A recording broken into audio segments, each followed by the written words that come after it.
Assalamualaikum warahmatullahi wabarakatuh. Perkenalkan, nama saya Cecilia Zalianti. Saya Mutia Wulansari. Saya Asristiani. Kami dari Ruangan 3 ingin menyelesaikan tugas pertemuan pertama dari mata kuliah Filsafat Pendidikan. Di sini kami akan mendiskusikan bab 1 dan bab 2. Dimulai dari bab 1 yang berjudul Landasan Filsafat Pendidikan menurut Ajaran Islam. Di dalam bab ini mengajarkan bagaimana Islam memandang hakikat manusia yang berfitrah sekaligus bertanggung jawab, dan bagaimana ilmu dipahami sebagai cahaya yang lahir dari dialog wahyu, akal, dan pengalaman, serta bagaimana pendidikan dipraktikkan sebagai kesatuan tarbiyah, ta'lim, dan ta'dib yang menyatu dalam ekologi sekolah. Dan bab 1 ini juga akan bergerak dari hakikat manusia menuju hakikat ilmu, lalu ke hakikat pendidikan sebelum merumuskan tujuannya serta prinsip-prinsipnya.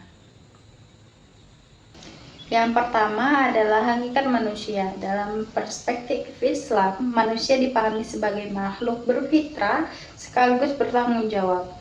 Fitrah menandai kesiapan bawaan untuk mengenal kebenaran, sementara tanggung jawab atau taklif menegaskan bahwa setiap pilihan akan dimintai pertanggungjawaban.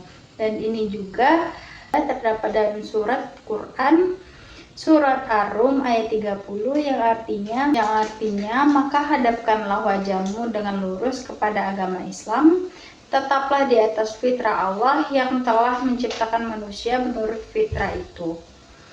Tidak ada perubahan pada ciptaan Allah, itulah agama yang lurus, tetapi kebanyakan manusia tidak mengetahuinya.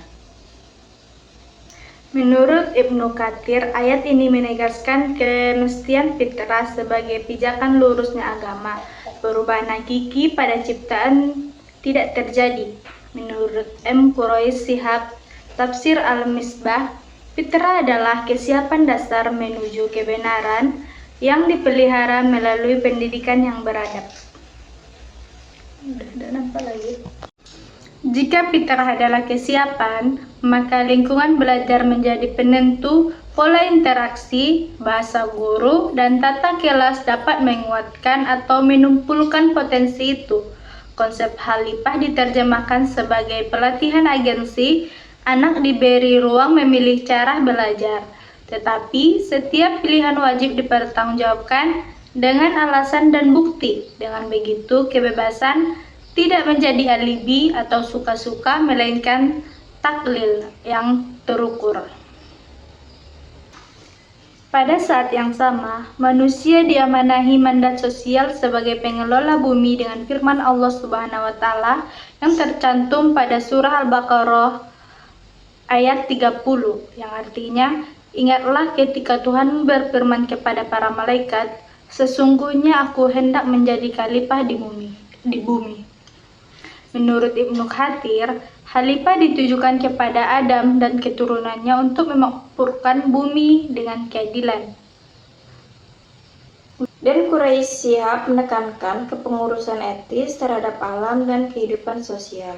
Kedua poros ini, fitrah dan kekhalifahan, memberi arah bahwa pendidik tidak boleh berhenti pada pengisi pengetahuan, melainkan harus menata kehendak dan laku agar sejalan dengan tujuan penciptaan. Struktur batin manusia menyokong pandangan tersebut. Kaf menautkan pusat kesadaran moral dan spiritual, mengelola, menimbangkan, dan menstrukturkan pengetahuan. Naf menyimpan dorongan serta hasrat yang perlu diarahkan, dan Ruh menghidupkan keseluruh eksistensi. Keempatnya adalah satu kesatuan yang saling mempengaruhi, sehingga pendidikan Islam menuntut keseimbangan pengetahuan, kemauan, dan kebiasaan. Dan kalau kita lihat dari materi ini, pendidikan Islam itu sebenarnya dimulai dari cara pandang terhadap manusia. Manusia tidak dianggap sebagai makhluk kosong, tapi sudah sebagai potensi sejak lahir. Nah, potensi inilah yang perlu diarahkan lewat pendidikan. Ya, betul sekali Sil, bahwa di buku ini juga dijelaskan kalau manusia itu punya dua peran penting, yaitu sebagai hamba Allah dan sebagai khalifah di bumi. Jadi, wajar kalau pendidikan Islam tidak hanya fokus ke pengetahuan saja, tapi juga ke sikap dan tanggung jawab. Berarti bisa dapat kita simpulkan, pendidikan Islam memandang manusia secara menyeluruh, bukan cuma pintar secara akademik, tapi juga punya kesadaran moral dan spiritual dalam hidupnya. Yang kedua, hakikat ilmu. Ilmu dalam perspektif Islam adalah cahaya yang menuntun manusia membedakan kebenaran dari kesalahan, serta memadu menuju kemaslahatan. Sumber ilmu bertumpu pada dialog yang selaras antara wahyu, akal, dan pengalaman. Dan Al-Quran membuka sejarah perwahyuan dengan mandat literasi yang mengikat pengetahuan pada nama Tuhan.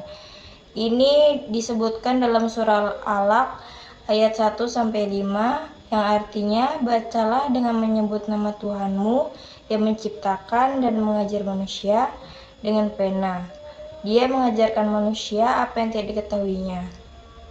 Menurut M. Quraish Shihab, membaca mencakup tak sekaligus semesta, sehingga budaya literasi mesti bernilai dan beradab dalam proses pendidikan. Derajat ilmu yang menyatu dengan iman pun ditinggikan. Allah Subhanahu wa taala berfirman dalam Quran surah Al-Mujadilah ayat 11 yang artinya itu, Allah akan mengangkat derajat orang-orang yang beriman di antaramu dan orang-orang yang diberi ilmu beberapa derajat. Di situ kau. Aku ya? Gimana? Ini menurut Ibnu Katsir Allah meninggikan dan menurut kayak gitu. Dan menurut Ibnu Katsir, Allah meninggikan derajat orang beriman dan berilmu di dunia dan akhirat. Majelis ilmu menjadi wasilah permuliaan. Menurut Quraish Shihab, ayat ini menegaskan sinergi iman ilmu sebagai dasar keadaban sosial dan tata kelola pengetahuan yang bertanggung jawab. Udah, yang itu lagi. Menurut saya, pembahasan tentang hakikat ilmu ini sangat menarik karena ilmu dalam Islam itu tidak berdiri sendiri, tetapi selalu dikaitkan dengan nilai dan tujuan hidup manusia. Benar sekali. Ilmu itu tidak cukup hanya dipelajari, tapi harus diamalkan juga. Kalau ilmu tidak disertai dengan akhlak, justru bisa membawa dampak negatif bagi masyarakat. Makanya, pendidikan Islam menekankan keseimbangan antara ilmu dan akhlak. Tujuan akhlak akhirnya bukan hanya membuat orang cerdas, tetapi juga bijak dalam menggunakan ilmunya. Selanjutnya, yaitu yang ketiga, hakikat pendidikan, tarbiyah, ta'lim, dan takdib. Pendidikan dalam Islam dipraktikkan sebagai kesatuan tarbiyah, taklim, dan takdib. Tarbiyah menekankan penumbuhan potensi dan pembiasaan berjenjang. Taklim menekankan transmisi pengetahuan yang sahih dan terstruktur. Sedangkan takdib menata adab agar pengetahuan memiliki arah dan etika. Ketiganya saling melengkapi satu sama lain sehingga pembelajaran menyentuh akal, hati, dan laku anak.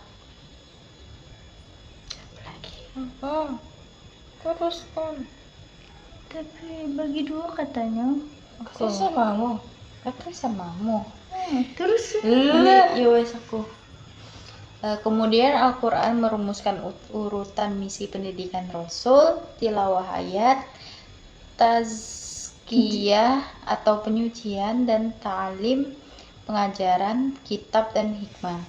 Dan ini juga terdapat dalam surat Al-Jumu'ah ayat 2 yang artinya, dialah yang mengutus kepada kaum yang buta huruf seorang Rasul dari kalangan mereka, yang membacakan ayat-ayatnya kepada mereka, menyucikan mereka, dan mengajarkan kepada mereka kitab dan hikmah.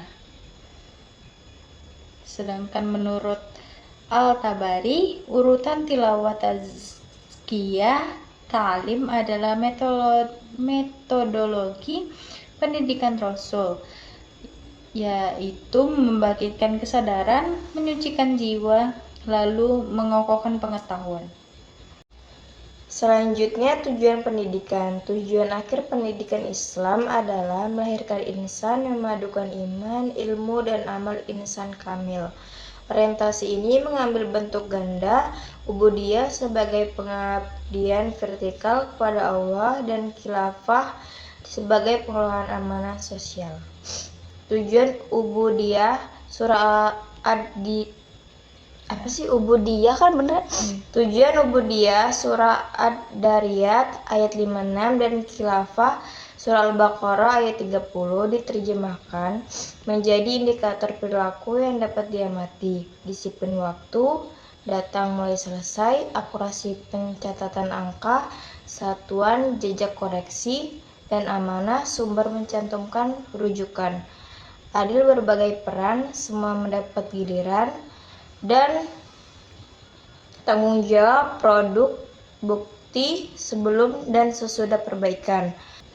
Poros ubudiyah ditegaskan dalam ayat Quran surat Ad-Dariyat ayat 56 yang artinya, aku tidak menciptakan jin dan manusia melainkan agar mereka beribadah kepadaku.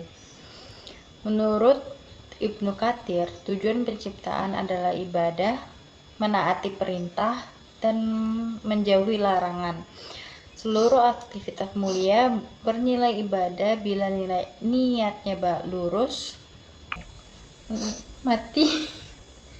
Menurut Quraisy Shihab, memperluas makna ibadah sebagai pengabdian menyeluruh yang mencakup dimensi sosial kemanusiaan. Seruan ibadah ini bersifat universal sesuai dengan firman Allah seperti berikut ini. Wahai manusia, sembahlah Tuhanmu yang telah menciptakan kamu. Quran surat Al-Baqarah ayat 21. Menurut Al-Tabari, perintah ibadah mencakup ketundukan lahir batin kepada Rabb. Menurut Quraisy Shihab, seruan ini bersifat universal. Pengakuan rububiyah Allah melahirkan tanggung jawab etis dan kehidupan. Prinsip niat yang lurus menjiwai capaian belajar.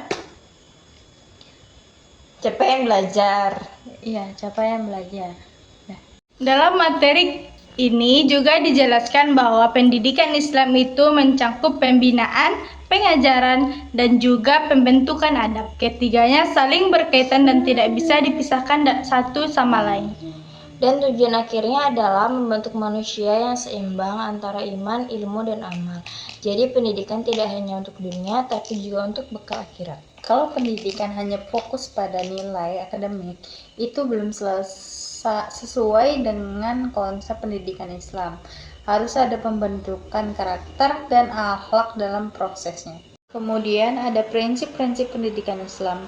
Prinsip-prinsip pendidikan Islam bekerja sebagai kompas nilai yang memandu penyelenggaraan pendidikan. Tauhid menegaskan arah tunggal pengabdian atau integrasi ilmu, menolak dikotomi yang memisahkan ilmu agama dari ilmu umumnya. Keseimbangan atau wasatiyah, menghindarkan ekstremitas, kebebasan yang bertanggung jawab, memuliakan pilihan sekaligus akuntabilitas. Sementara amal salih menempatkan pengetahuan dalam orbit kemanfaatan. Menurut Ibnu Katsir, ayat-ayat ini memerintahkan tadabbur terhadap ciptaan demi menguatkan iman. Quraisy Shihab menautkan zikir dan takafur sebagai dua sayap pengenalan. Membaca alam menjadi ibadah bila diikat pada kesadaran ketuhanan.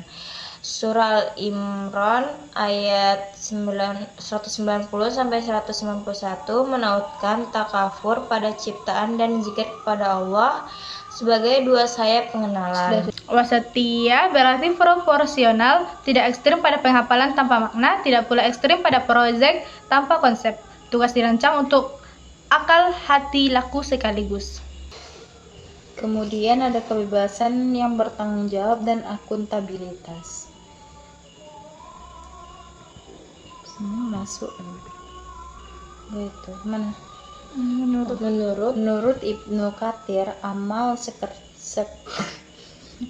Menurut Ibnu Katsir, amal sekecil zarah pun akan diperhatikan. Quraish Shihab mengingatkan dampak etis dari kebiasaan-kebiasaan kecil dalam pembentukan karakter. Anak diberi ruang memilih seperti cara, topik, mini, atau alat, tetapi setiap pilihan membawa kewajiban. Selanjutnya yaitu keseimbangan atau watasiyah. Watasiyah kamu bilang. Wasatiyah. Selanjutnya ada keseimbangan atau wasatiyah.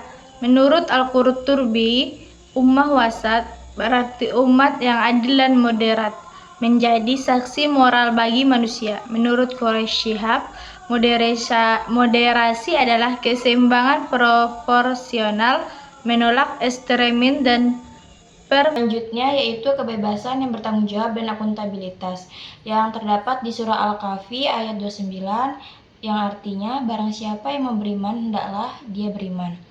Menurut Ibnu Katsir, kebebasan memilih diakui namun dibarengin konsekuensi, tidak ada paksaan dalam keimanan. Menurut Quraish Shihab, ayat ini menegaskan tanggung jawab moral atas keputusan. Dan ini termasuk dalam surah Al-Zalzalah ayat 7-8 yang artinya barang siapa yang mengerjakan kebaikan seberat zarah pun maka dia akan melihat balasannya, dan barang siapa yang mengerjakan keburukan seberat zarah pun niscaya dia akan melihat balasannya pula. Menurut Ibnu Katsir, amal sekecil zarah pun akan diperlihatkan. Quraish Shihab mengingatkan dampak etis dari kebiasaan-kebiasaan kecil dalam pembentukan karakter.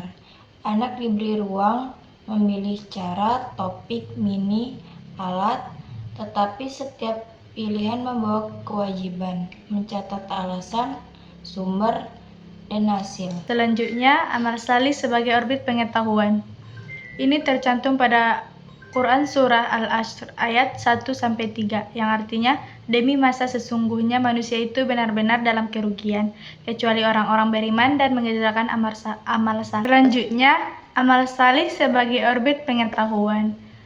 Ini tercantum pada Quran Surah Al-Asr ayat 1-3 yang artinya, demi masa sesungguhnya manusia itu benar-benar dalam kerugian, kecuali orang-orang beriman dan mengerjakan amal saleh, dan nasihat menasihati supaya mentaati kebenaran, dan nasihat menasihati supaya menetapi kesabaran. Dan menurut Ibnu Katsir, keselamatan menuntut 4 unsur. Yang pertama, iman saleh, amal saleh, saling menasihati dalam kebenaran dan kesabaran. Menurut Quraish Shihab, rangkaian ini menunjukkan sinergi personal sosial untuk menjaga kualitas waktu dan peradaban. Ilmu berniat saat menjadi amal saleh, kebajikan yang tampak dalam prosedur dan hasil. Karena itu, setiap unit belajar bermuara pada produk bermakna. Laporan terbuka, poster data, pasar jujur mini. Untuk terakhir adalah kesimpulan pada bab ini yang menegaskan bahwa pendidikan menurut ajaran Islam bertumbuh pada kesatuan, ontologi, epistemologi, dan aksiologi. Manusia berfitrah dan bertanggung jawab. Ilmu adalah cahaya yang lahir dari dialog wahyu, akal, dan pengalaman. Pendidikan dipraktikkan sebagai tarbiyah, ta'lim, dan ta'dib yang menyatu. Tujuannya ialah pembentukan insan yang memadukan iman, ilmu, dan amal.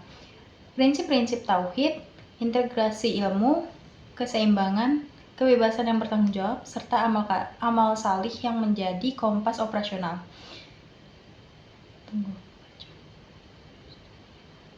Mas udah tuh. Implikasi praktisnya bagi sekolah dasar adalah penyusunan kurikulum sebagai arsitektur nilai. Strateginya bagi sekolah dasar adalah strategi pembelajaran yang menyatukan akal hati laku serta asesmen autentik yang menilai proses dan perilaku selain hasil, dengan ekologi sekolah yang menampilkan keteladanan dan transparansi Nilai-nilai kejujuran, amanah, dan keadilan dapat dibiasakan. Fondasi ini menyatukan bab-bab selanjutnya. Udah masuk. Potong beda. Mm-mm. Dah. Udah. Udah. Nggak mau aku dah. Bab 2 ya. Ini belum kan kemarin? Bab 5 menit nih. Oke. Bab 2 adalah dimensi ontologi, epistemologi, dan aksiologi pendidikan Islam. Yang pertama, dimensi ontologi pendidikan Islam.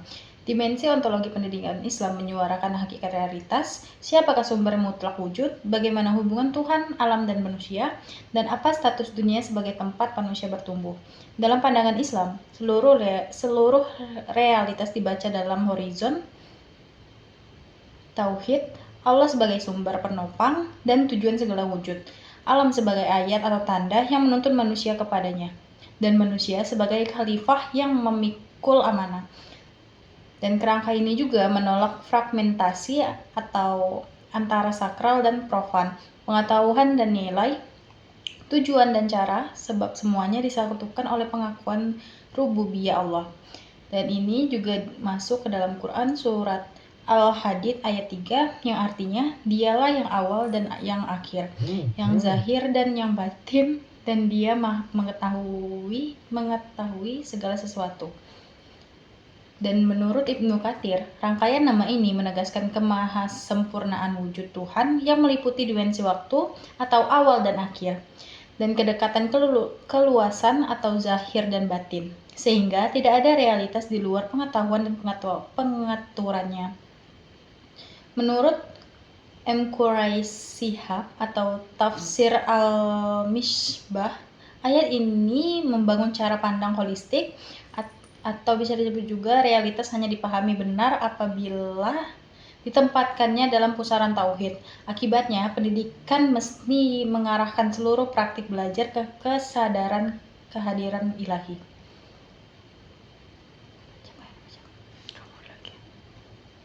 Dan ini juga termasuk dalam surat Al-Baqarah ayat 64 yang artinya, sesungguhnya pada ciptaan langit dan bumi, pergantian malam dan siang, bahtera yang berlayar di laut membawa apa yang bermanfaat bagi manusia. Air yang Allah turunkan dari langit, lalu dengan itu dia hidupkan bumi setelah matinya, dan dia sebarkan bumi itu segala jenis hewan, pengisaran angin, dan awan yang dikendalikan antara langit dan bumi. Sesungguhnya semua itu merupakan tanda-tanda bagi kaum yang menggunakan akal. Menurut Al-Tabari, ragam fenomena yang disebutkan ayat ini adalah tanda yang mengantarkan akal mengenal Sang Pencipta. Dengan kata lain, alam bukan sekedar objek guna, tetapi ayat ontologis. Menurut Quraisy Shihab, rincian fenomena menegaskan keteraturan kosmik yang menjadi dasar bagi sikap ilmiah sekaligus religius. Memelihara alam adalah wujud pengakuan ontologis terhadap karunia dan keteraturan ilahi. Ini tercantum pada Quran Surah Al-Baqarah ayat 30 yang artinya, ingatlah ketika Tuhanmu berfirman kepada para malaikat, sesungguhnya aku hendak menjadikan khalifah di bumi. Dan juga menurut Ibnu Katsir, khalifah merujuk pada Adam dan keturunannya sebagai pengelola yang memakmurkan bumi dengan keadilan.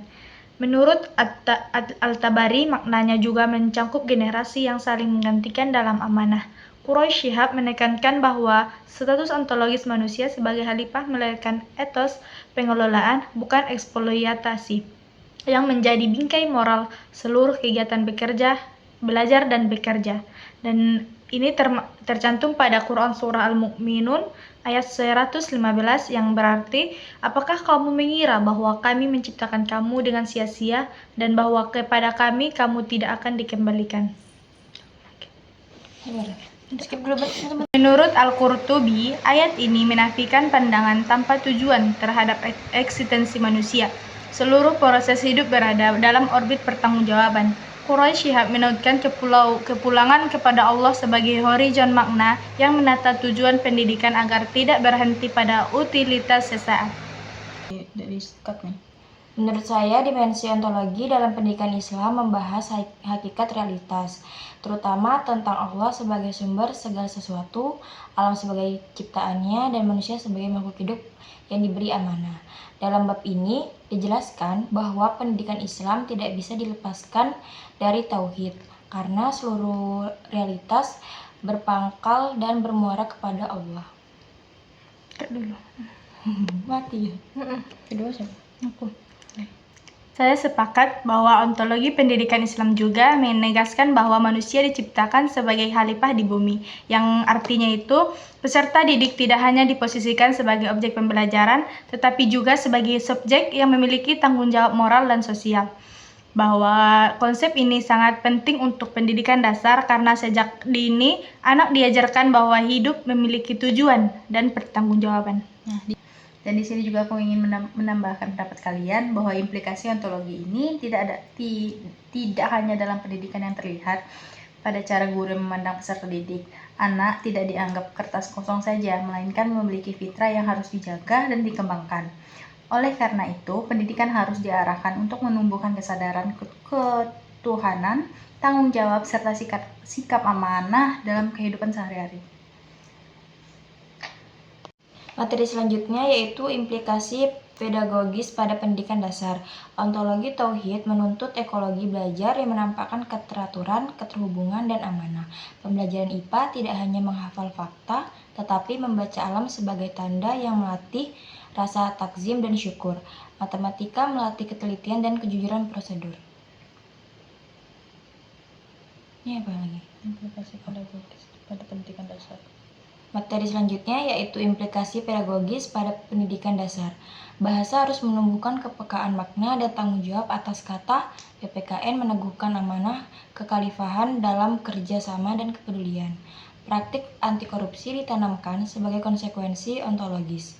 Waktu dianggap amanah, peralatan dipelihara sebagai titipan, sumber dikutip sebagai pengakuan hak, dan keputusan diambil dengan kesadaran bahwa tidak ada laku yang luput dari pengawasan ilahi.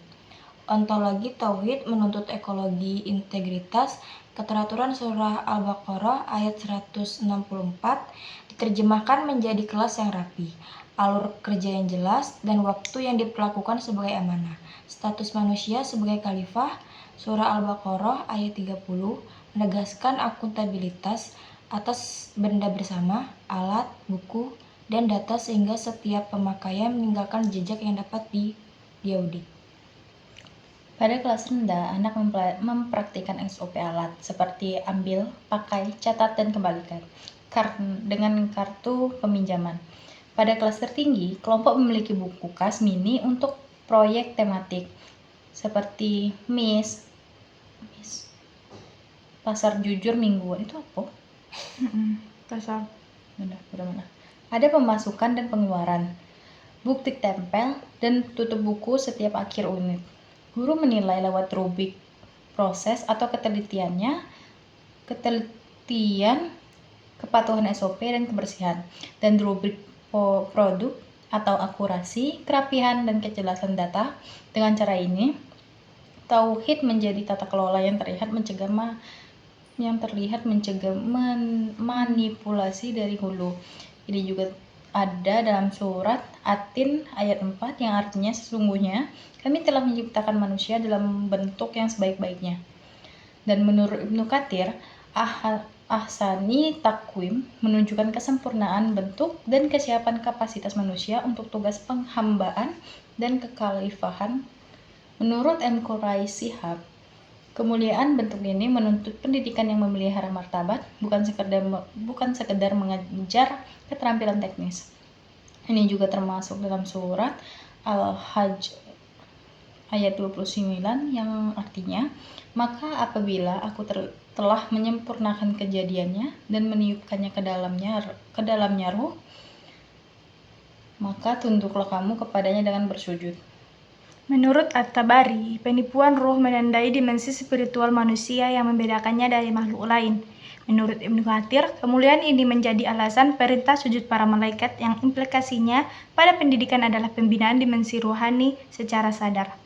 Ini tercantum pada hadis riwayat Muslim yang artinya Setiap anak dilahirkan dalam keadaan fitrah. Hadis ini menegaskan bahwa kesiapan etik spiritual perlu dipelihara dalam rancangan kurikulum dan pembiasaan. Dalam hasanah Islam, pendidikan dikenal dengan tarbiyah atau penumbuhan potensi. Taklim atau transmisi pengetahuan sahih dan ta'dib yang penataan adab. Al-Ghazali memandang pendidikan sebagai tazkiyatun nafs atau penyucian jiwa menuju kebahagiaan dunia akhirat. Ibnu Khaldun menekankan fungsi pewarisan budaya peradaban yang harus disesuaikan dengan tahap berkembang anak. Oke, stop. Udah, lanjutin. Kakiku. Materi selanjutnya yaitu dimensi epistemologi pendidikan Islam. Dimensi epistemologi menyoal sumber cara Menyoal tuh menyuarakan sumber, cara menyuarakan. Materi selanjutnya yaitu dimensi epistemologi pendidikan Islam. Dimensi epistemologi menyuarakan sumber cara dan kriteria kebenaran pengetahuan. Dalam pandangan Islam, pengetahuan lahir dari dialog yang selaras antara wahyu, akal, dan pengalaman atau indera atau realitas. Wahyu memancang horizon nilai dan kebenaran. Akal mengelola, menimbang, dan menyusun. Pengalaman menguji klaim pada kenyataan. Qalb atau hati nurani berperan sebagai penjaga etika, mengikat proses mencari dan menggunakan ilmu pada amanah dan keadilan. Dengan kerangka ini, yang disebut ilmu bukan sekedar kumpulan fakta, melainkan kebenaran yang bertanggung jawab secara metodologis dan bermartabat secara moral. Ini terdapat surah Al-Hujurat ayat 6 yang artinya yaitu, wahai orang-orang yang beriman, jika datang kepadamu orang fasik membawa suatu berita, maka telitilah agar kamu tidak menimpalkan musibah kepada suatu kaum tanpa mengetahui keadaannya yang menyebabkan kamu menyesal atas perbuatanmu itu.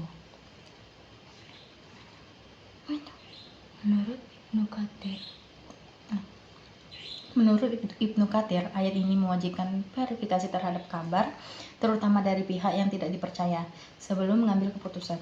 Dan menurut Al-Qurtubi, tabayun atau tatabut mencakup memastikan sumber, konteks, dan konsekuensi hukum atau akhlak dari suatu informasi. Sedangkan menurut M. Quraisy Shihab, tafsir atau Al-Misbah, prinsip verifikasi ini relevan langsung dengan literasi informasi modern, seperti menilai kredibilitas, melacak jejak data, menahan diri dari penyebaran kabar yang belum teruji. Prinsip tabayun dijadikan ritual kelas, seperti tiap klaim dalam tugas harus menyertakan satu sumber atau penulis tahun atau tautan akses. Yang kedua, satu alasan memilih sumber itu. Dan ketiga, pernyataan apa yang belum pasti, seperti guru menilai dengan checklist sederhana, dengan sumber yang jelas, alasan logis, atau ada batas pengetahuan. Kebiasaan ini melatih kehati-hatian sebelum menyebar informasi. Pembedaan muhkam mutasyabih diturunkan menjadi alur pembelajaran bertahap. Kunci konsep muhkam dipastikan dulu melalui contoh konkret dan anchor teks. Sesudah itu barulah variasi atau ekstensi dieksplorasi. Anak belajar menginduk pada yang pasti sebelum menakwil yang samar. Etos atau mendengar lalu memilih yang terbaik dipraktikkan sebagai dialog 3 menit. Seperti satu kelompok memaparkan alasan, kelompok lainnya menyampaikan sanggahan tertib. Lalu kelas memilih argumen terbaik menggunakan kriteria yang disepakati, seperti bukti, relevansi, atau kejelasan. Dan anak tidak hanya berpendapat tetapi bertanggung jawab atas dasar pendapatnya. Dan ini juga ada dalam surat Az-Zumar ayat 18 yang artinya yaitu orang-orang yang mendengarkan perkataan lalu mengikutinya yang terbaik di antaranya. Mereka itulah orang-orang yang diberi petunjuk oleh Allah dan mereka itulah orang-orang yang berakal. Menurut Al-Tabari, ayat ini menguji mereka yang mendengar beragam argumen lalu memilih yang paling benar dan paling bermaslahat.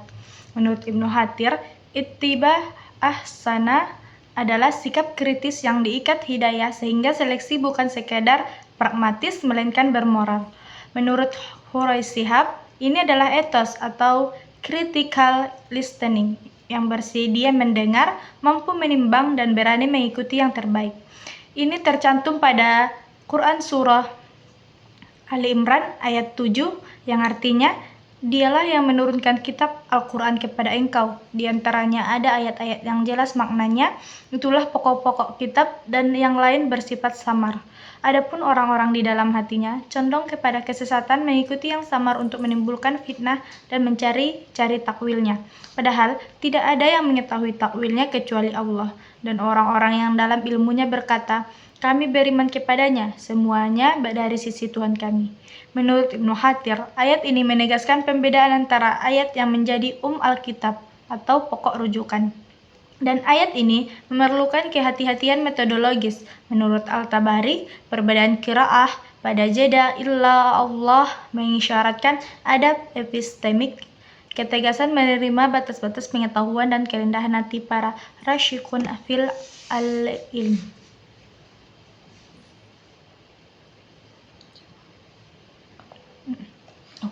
Dan menurut Quraish Shihab, ini menuntun tata cara menafsirkan bertahap, berinduk kepada yang muhkam, serta menghindari sensasionalisme ilmiah.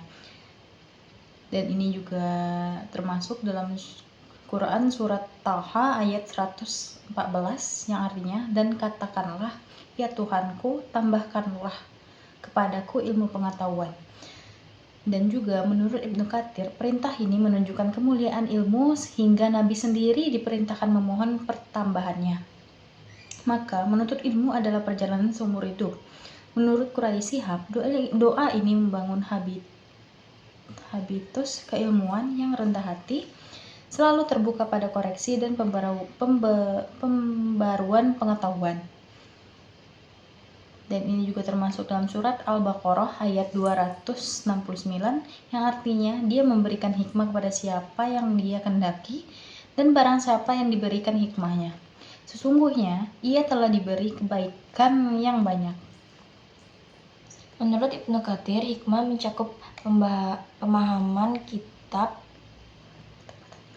ketepatan nilai, dan kemampuan menempatkan sesuatu pada tempat wat al-say fi maudi. Menurut Quraish Shihab, hikmah adalah jembatan antara pengetahuan dan kemaslahatan, mengikat benar ilmiah dengan baik moral. Implikasi metodologi baik pendidikan dasar, epistemologi Islam menumbuhkan literasi kebenaran yang operasional. Praktiknya meliputi 1.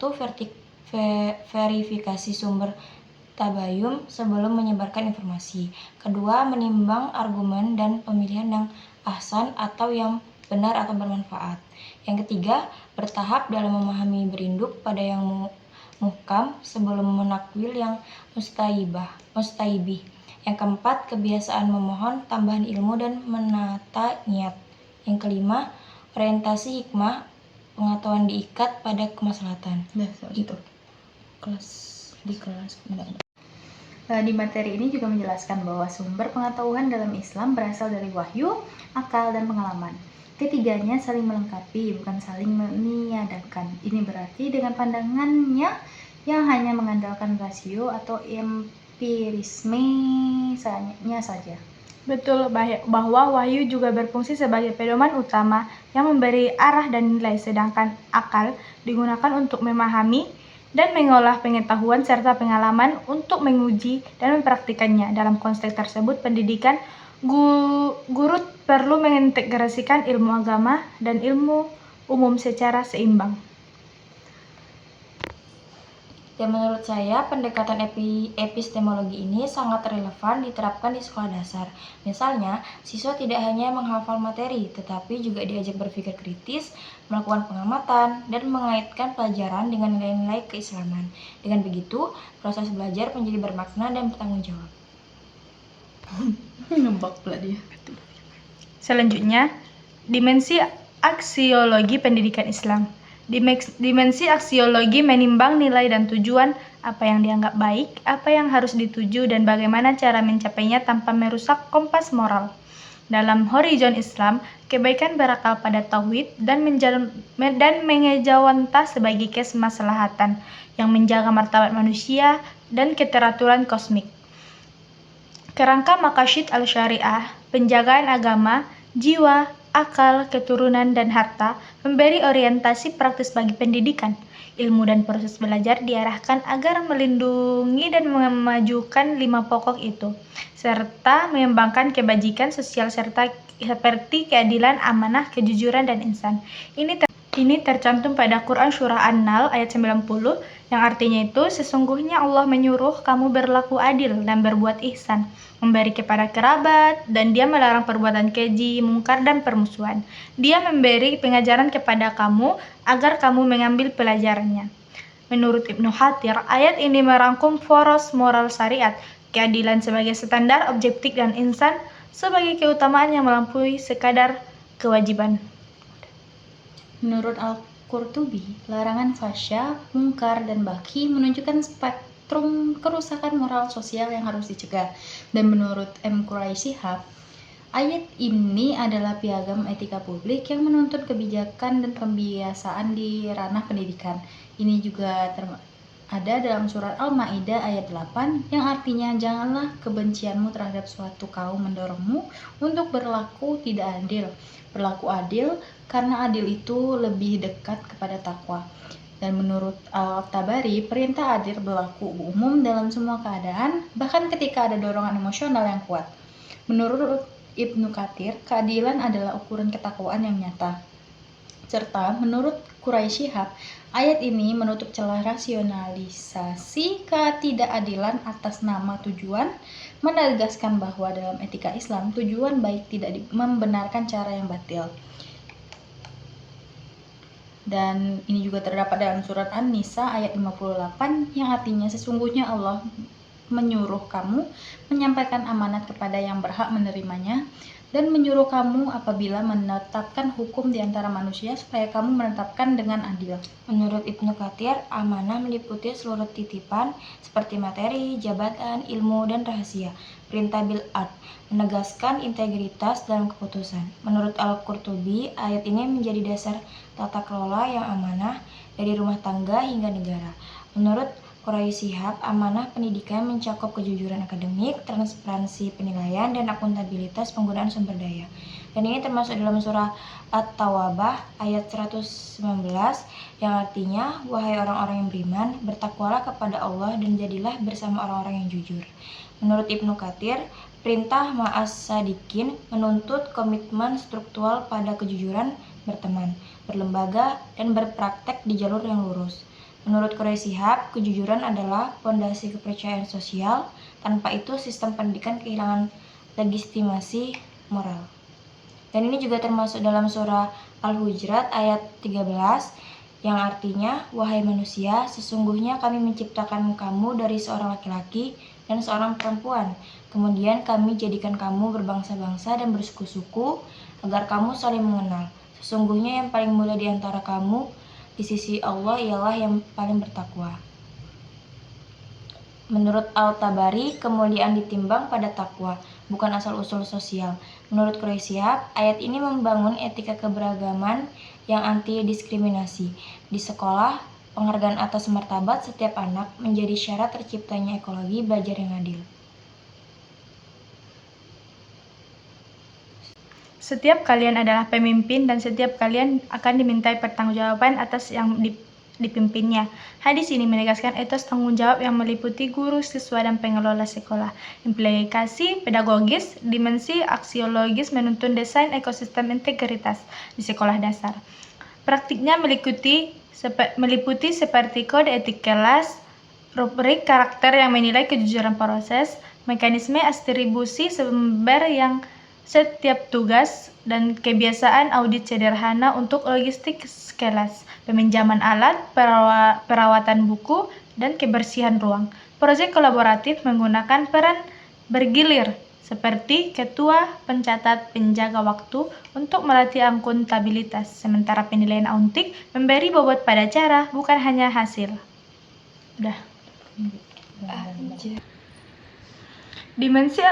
Dimensi aksiologi berbicara tentang tujuan dan nilai dari ilmu. Dalam materi ini juga. Dimensi aksiologi berbicara tentang tujuan dan nilai dari ilmu. Dalam materi ini, ditegaskan bahwa ilmu harus digunakan untuk membentuk akhlak mulia, kemaslahatan umat, dan sebagai bentuk ibadah kepada Allah Subhanahu wa Ta'ala. Ya, ilmu dalam Islam tidak bersifat netral nilai. Pengetahuan harus membawa manfaat dan tidak boleh digunakan untuk kerusakan. Oleh karena itu, pendidikan Islam menekankan pembentukan karakter seperti kejujuran, amanah, keadilan, dan tanggung jawab. Nah, jadi kesimpulannya pada bab ini menegaskan bahwa ontologi tauhid memandang alam sebagai tanda, manusia sebagai khalifah, dan pendidikan sebagai amanah. Epistemologi Islam mengikat wahyu, akal, dan pengalaman dalam disiplin tabayun, muhkam, mustasyabih, dan critical listening. Aksiologi menambatkan belajar pada kemaslahatan atau maqasid yang terukur dalam prosedur adil, amanah, dan jujur. Ketiganya bersatu dan dalam decentralized, seperti rubrik, proses produk, log data, peer review, audit alat atau kas, dan moderasi penilaian sehingga integritas bukan semboyan, melainkan kebiasaan yang tampak dari hari ke hari. Sekian dari diskusi kelompok kami. Apabila ada kesalahan dalam video, mohon dimaafkan. Kami akhiri. Wassalamualaikum warahmatullahi wabarakatuh.